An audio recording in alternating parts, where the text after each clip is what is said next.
Hello guys, good evening. Isa guys, oh. Yan nabili ko sa Lulu. Yan. Yan. Isisigang ko siya sa miso. Yan, ito yung mga ating mga gagamitin. Yan, luya. Mayroon akong bawang, pans lang, pinans ko lang, dinikdik. Mayroon akong puting ano, guys. Ayan, puting sibuyas. Isang malaking buo. Mayroon tayong kamatis. Ayan. Mayroon tayong sili. Ayan guys, nahanda ko na lahat. Mayroon tayong sitaw. Kasi wala akong okra guys. Plus itong siling haba. Ayan. Mayroon din akong scallion. Ayan.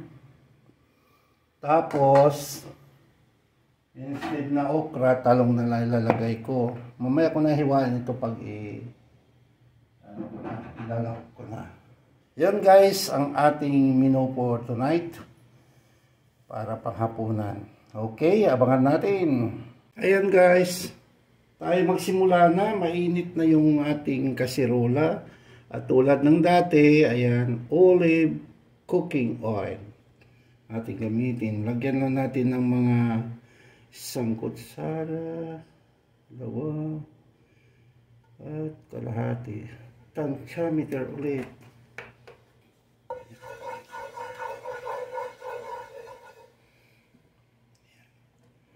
Unahin natin ang ginger.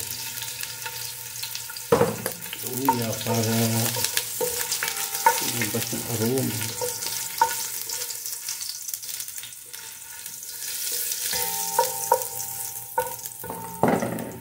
Isunod naman natin ang bawang, garlic,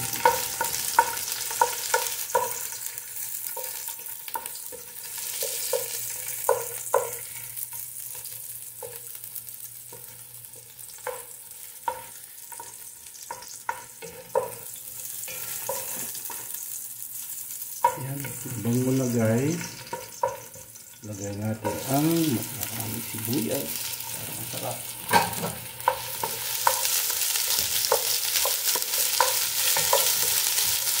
Lagay natin hanggang mag-translucent bago natin ilagay ang kamatis. Bakit kanya-kanya namang paraan kung paano magluto nito. Sa akin, ito yung version nito.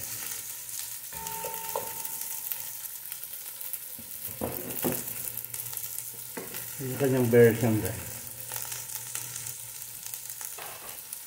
Takpan natin para madaling mag-translucent. Ayun eh.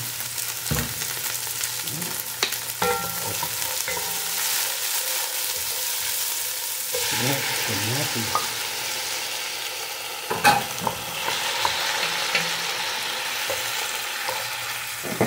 Sabay ko ng yung sili para may kunting sita. At lagyan ko na rin guys ng paminta.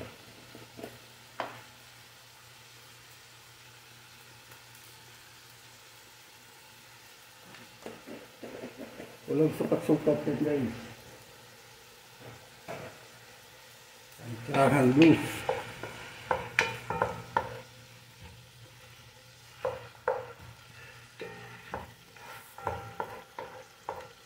Boy-log-log, ganun eh. Walang sukat-sukat.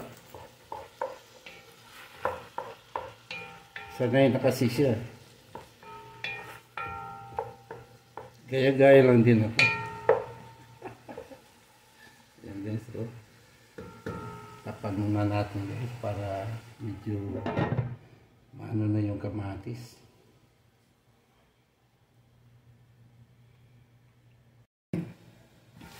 Ganun.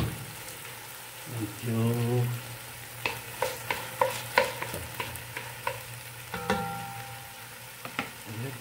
lagyan ko lang ng konti sesame oil optional gusto lang.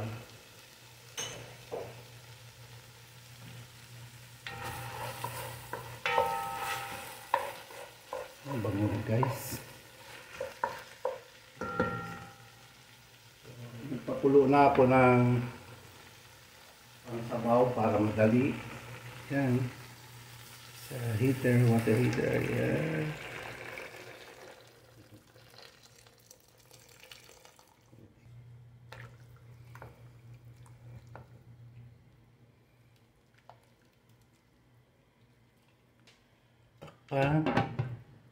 Tingnan natin guys, kumukulo na. Oh. Pala akong shrimp cube guys. Yan, North shrimp cube. At ilalagay ko na itong sinigang sa miso. Ayan guys. Bake it in.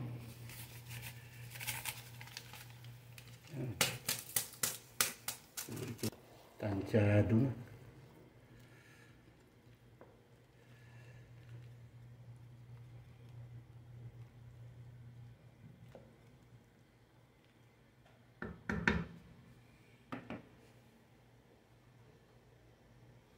Lagay ko na yung siling haba.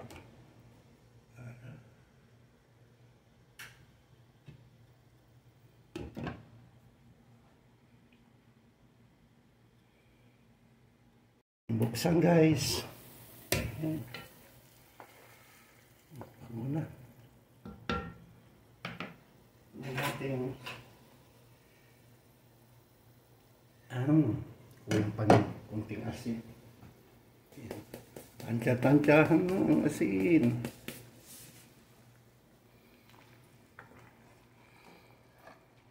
Ayan, lagay ko na yung sitaw. Sitaw na kapiranggot. Pati na rin ito, mga talong. 1 minute. Lagay na natin yung simplihan lang. Sarap humigop ng sabaw kasi taglamig. Takpan.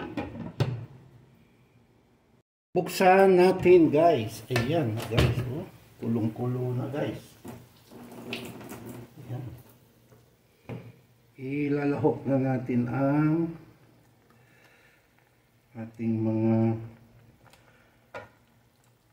salmon. Ayan.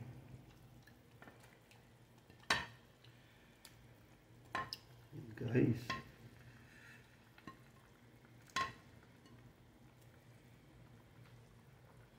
Ayan.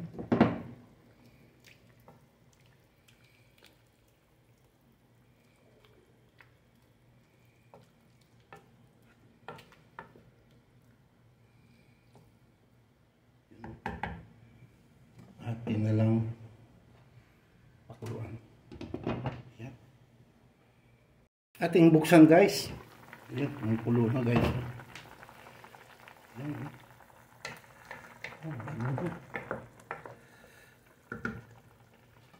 Ilagay ko na itong pampadagdag sa gulay.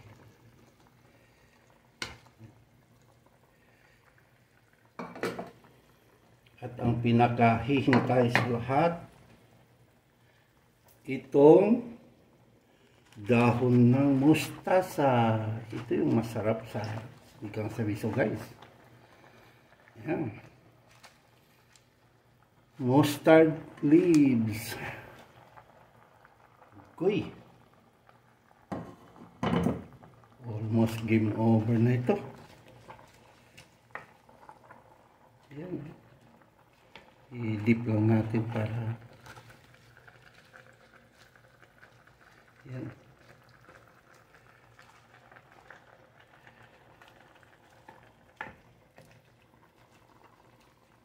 Okay. Dahan-dahan lang kasi baka malamog yung mga isda. Okay. Takpan natin. Patayin yung residual heat na ang tatapos niya. Okay guys, dito na tayo sa ating tikiman portion. Bago ako magsimula tikim, sabaw muna. Wow. The best. Talong.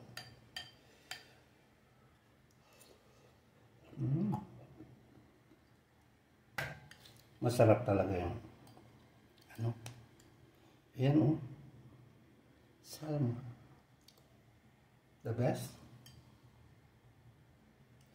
Ang mustard leaves. Ayan. Dahon ng mustasa. Guys,